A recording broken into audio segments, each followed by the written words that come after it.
G'day and welcome to Aussievision. I'm Dale. And I'm Liv. And we're here to make the predictions for semi-final 2, which is, I think, the trickiest semi-final, Liv. Oh, 100%. There's like one entry I'm like, yep, it's in, and one entry where I'm like, yep, it's out, and then everything else is just like, I have no idea. Yeah, so we're going to try and make these predictions now after seeing dress rehearsals, the jury show last night, but this is going to be a tough one, I reckon. But we're going to do what we did the other day and start with some that we know are just definitely through. We feel very comfortable about it. Israel, Finland, and Austria. I think they're the only ones we're saying, yep, they are definitely through, aren't they? Yeah, totally agree. No worries. So they're all done. Let's move on to the kind of this group here where we're feeling pretty good about, but there's a few caveats. And let's start with Malta here. Now, I love this song all season. I don't think the staging is quite working. And I know Malta struggled with the public vote, but I still feel there's enough here. But I am a little concerned. I totally agree in the way that, this felt like a rusted on top 10 in the grand final. Do you know what I mean? And now we're saying, can this actually go top 10 in a semi-final, which is a huge, what has happened here to get to this point. I do agree the staging it's just so busy. It's a little clunky. I know she's meant to be serving and all that, but she's served us a little too much, I feel. And Malta does struggle with the televote, but I totally agree with you in that I think there is enough here to get it out of the semi, but also they have a lot of happy voting allies. They have the UK, Australia, Ireland. That would be probably enough just between us. And I think our sense of humour, even though the message has been a little sort of lost, I feel, because it's got so much going on, I feel definitely with us, we will still get it. Yeah, I totally agree. The voting allies are going to be the big help here. Otherwise, I think it'd be even more trouble.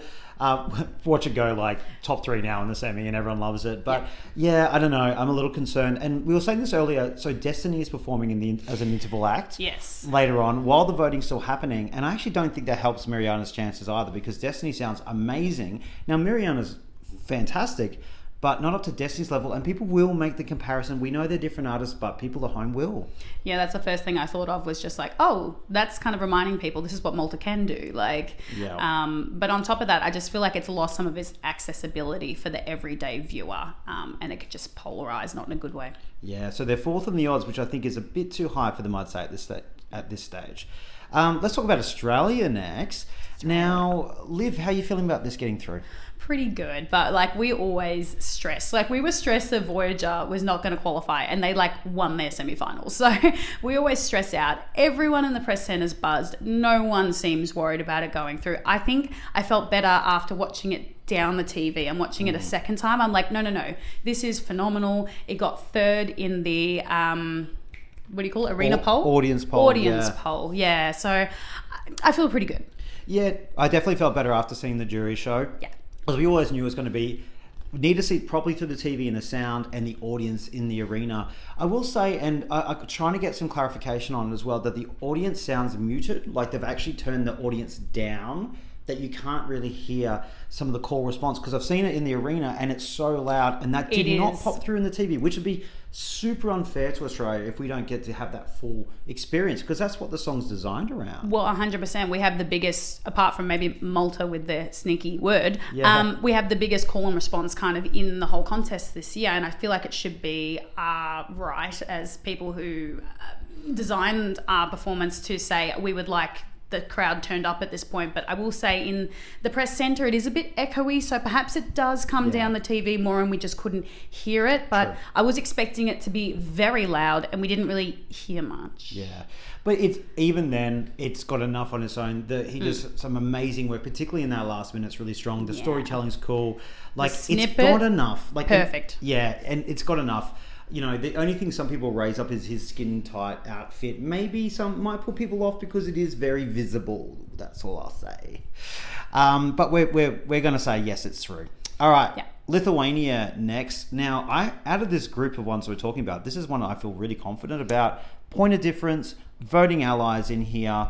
I think it's sailing through. I think this is easily getting through. Lithuania, it's hard to keep Lithuania down, honestly. They need to send a real bum song to not make it into a final, to be honest. And this is phenomenal. It's really good. And not just that, it's completely unique from anything else in the contest this year. This has a market, and they have done the staging so well. It's very captivating. This will have no trouble. Yeah, it's one of those songs that it's going to polarize people. A lot of people will not like it, but you don't vote against a song at Eurovision, you vote for, and it will have a very clear market that'll love it, and that is through. Now, Luxembourg, this is one I feel much better about because they've done a great, probably one of the better staging concepts down the lens. It's great start, great finish, maybe sags in the middle there, but I feel very confident this is through. Oh, this has risen so much. Everyone was kind of gasping when we were watching it for the first time. Like, we were really impressed by what they've done. And there is a market for, you know, a cutesy G-rated entry to make it into the final. And this is that. Yeah, there's going to be a lot of people going, oh, thank God. This is like, we have the family-friendly one because we've got Malta, Australia, and Finland in this. Yeah. Like, there's a lot going on in this semi.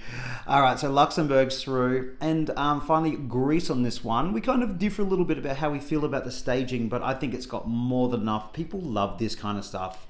Yes. It harks back to a former time of Eurovision, but it's done well, and it's good. People will vote for it. I totally agree. In a way, I kind of see Greece, Serbia, and Montenegro all kind of going for a similar vote in that, like a kind of ethnic song with a big vocal and drama. And this is by far the best option of those three. The staging is very good. And yes, Greek people, that she does start off on a pier. I just didn't quite recall that. She's not just on the rock the whole time. I think she's done enough with the staging. It's got sort of that classic almost 2000s charm brought to the future. Greece is always extremely popular in this competition. They're not going to have any trouble. Yeah, they're through. All right, well, then we have a huge bunch that we'll talk about in a minute who are the kind of borderlines. So let's just go very briefly mention the one that we know is out. And this is 100% out. Who is it, Liv? It's Georgia. Sorry, Georgia. Not a chance, I'm afraid. So we have 1, 2, 3, 4, 5, 6, 7, 8 songs. And now we have 2 spots left, and we're about to talk about 7 songs. All right, let's start with Czechia. This is one that people have loved all season. I haven't been a big fan of the song, but I saw the potential with the staging. But unfortunately, I don't think the staging has brought it this year. No, it's really bizarre because he's such a striking guy. He's great with his body movement and all that kind of stuff. But the choice of the white outfit with the white backing dancers with the white background that doesn't really do much, with a couple of just really basic camera work shots, there's nothing that really grabs you about it. And it already was a song that's not super accessible on first listen. It's not doing great with streaming, to be honest, across all platforms. Like, this is in real trouble. Czechia is not that popular at the contest. They always struggle a little bit with a televote. So I think this is done. But the thing that stood out for me the most watching it again last night was during the dance break, they quite literally just circled through 4 camera shots. One was here, one was here, one was here, and then one was here. And it was just so static. And I was like, this is the most hyped up part of the performance. Why are we spending 3 seconds here, 3 seconds here? It's lacking. Yeah, and I know some people might think, oh, well, you're over-analysing the camera shots and all that kind of stuff. But that's what makes the performance and the staging. It can be very subconscious to people at home just watching, but every performance kind of will just look the same if you're just watching it live in the arena, straight down, if they sing. It's all about how you shoot it and how it comes across. And I just think they've missed the boat here. It just feels a bit empty and the shots are a bit odd. It could improve. It sounds good. He was a bit nervous last night. Yeah. He looks fantastic. It's just, it's half-baked. It's not fully realised. No. And people pick that up at home and I think it's gone. All right, so I'm saying NQ. NQ for me too. All right, let's move on to Latvia now. We've differed on our view of the song on this one, but I think we both agree it's probably going to qualify. Yes, I think so too. There's nothing like it in the contest this year, and it is done really well. They've really zhuzhed up the staging from the national final to a point where it's quite visually spectacular. Like, it really, you remember it. You have to remember it. And, you know, they're fairly popular. They usually pick up some pretty good points. So I wouldn't be surprised if there's like a particularly lot of women out there voting for this. Yeah, it's got a unique selling point. It is what it is. And people who love that will love that. Not for me, but I can look at that and go, this looks visually amazing. It's completely different than everything else. And I think people will pick up the phone for this one. I don't think it'll get through by a lot. I think it will be in those bottom couple. Yes. And it's not going to be a shock if it goes out. Correct. It's very much borderline, but I feel pretty comfortable putting it in at this stage. All right, we're going to patch these two together. It's Serbia and it's Montenegro, not as one country, but we just kind of feel like they're going for obviously a very similar market. Two big Balkan ballads, one female with white, one male with sort of black and reds. What's popping here for you? Do you think one has a better chance than the other? I feel Nina should have the better chance because I actually think it is overall a better package. It's less messy. She's more stunning. It really actually pops in a good way after Gojo. I actually thought Australia would stomp on this going second in the running order, but actually it's quite refreshing and it gets a bit of breathing room. And because it's so starkly different to what we've sent, I actually think that Nina does have the better package here, but because Serbia is so popular, I have no doubt that they will do better here. Yeah, exactly. I feel if it was flipped around, I'd be giving Serbia a better chance. Yeah. But, Serbia still delivers a stunning vocal. Yes. Really not big on the staging here. It's a bit unusual. There's some flat moments in the song as well as it is. But, he has a very powerful vocal. But we were looking at the running order yesterday, and there's just a few in a row that they're all very good and they're all probably going to qualify, and you just get to a point one has to miss out, and it just seemed like Serbia makes the most sense. Saying that, like, they just always qualify, but if they don't, they come 11th. 11th, yes. And it might be an 11th year. I've got them out. I've got them both out, I should say. I've got them both out, but it makes me uncomfortable because something like this gets through, and Serbia's the one I think I would almost put through about what I'm going to put in, and I might even change my mind by tonight, but they're out at the moment. Ireland next. I don't think this is elevated from Eurosong, but it hasn't elevated enough. Bless her cotton socks. Yeah. She's so gorgeous. The song is so much fun, but it's so stagnant because she's just standing on top of the prop for 3 minutes. She does her dance. It looks really cute. It's, quite close after Australia. Like, they've both got the sort of neon, bright light, fun kind of stuff going on. And it really stands out for just not really doing much for such a fun song. Yeah, in the arena yesterday, I thought she sounded really good and the best I've heard her. But then on TV last night, it's not popping through on that TV. It doesn't come through her vocal. And it's just the same colour palette the whole time. So she's static. The same thing happens over and over again. And it just doesn't feel rich or expensive for the Eurovision stage. It feels a bit plastic. I agree. I don't know how to describe it. Do you know what I mean? But like, everything also, else is brought it, and they've tried, but it's just not quite there. Well, that's the thing. Pretty much everyone has kind of risen, and I feel like this one almost stayed the same almost. But also, I feel the brother who's in the silver on the keyboard was not integrated very well into this. Like, because he is quite striking in his oddness, the way he just plays it so straight. But I just feel like that selling point hasn't been done as well as it could have been too. And on top of that, it comes across like an entry from some Scandinavian country like Norway, where Emmy's from. And I think when people see Ireland come up, they're not going to expect that, and they're going to be like, what is this? And it's not even amazing. So I think they're gone, unfortunately, Ireland. But stranger things have happened because it is a very catchy song.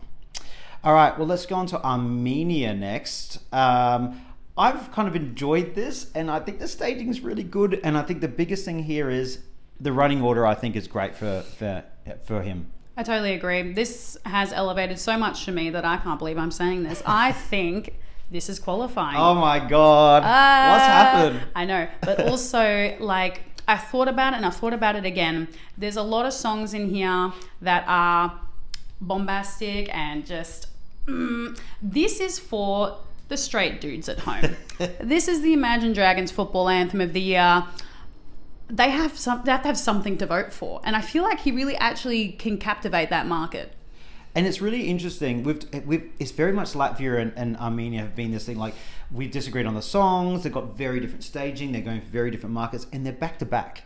So I think it actually works well for both of them, because I think if you've just watched Latvia and you're like, that's not for me, and it's like, here's old mate doing his like testosterone. Let's go. Here's some testosterone. And people are going to get into that. So I think, and the vocal doesn't sound as bad as it was in the national final, or as different as it was. I totally agree. But yeah, I think this is in. Oh, wow, there you go. Well, that means the last one we have here to talk about, Denmark, I think we both just got out, which is a shame. But the one thing that I think is going for her is the running order, particularly it suits this song, so it can definitely still make it. Yeah, because who's around it? I can't remember, but I remember at the time we said, what a great running order. Yeah, see, I said that because I was hoping you would know, because I couldn't remember either. But all I know is that there were some more low-key songs and maybe even some more dull ones. I really can't remember. But then this came out and popped and I was like, oh, great, she's got a great spot. But there's something that's just not quite there. Like, it feels so easily 12th place. Yeah, and like in the audience poll, did it do very well? Not it wasn't really. high because considering this is a song that should get a crowd going. Exactly. It didn't really. Yeah, so I think they're going to just miss out again, which is a bit unfortunate. I think it was potentially there with some really good staging, and I don't think the staging's adequate, but it didn't lift. I don't think. Lifted from DMGP, but it didn't lift enough. Like, I'm going to love this on a personal level, but like... I love this song. Yeah, and I think also Erica's going to stomp on it a little bit. That's very true. All right, well, that's all of them. This is going to be a really, really hard semi-final to pick, and I'm sure we're going to get some wrong out of that one. And I think nearly everyone who qualifies, unless it's Georgia, you can make a case for. There's a reason why they will, compared to maybe the other day, which was a little bit more surprising. So...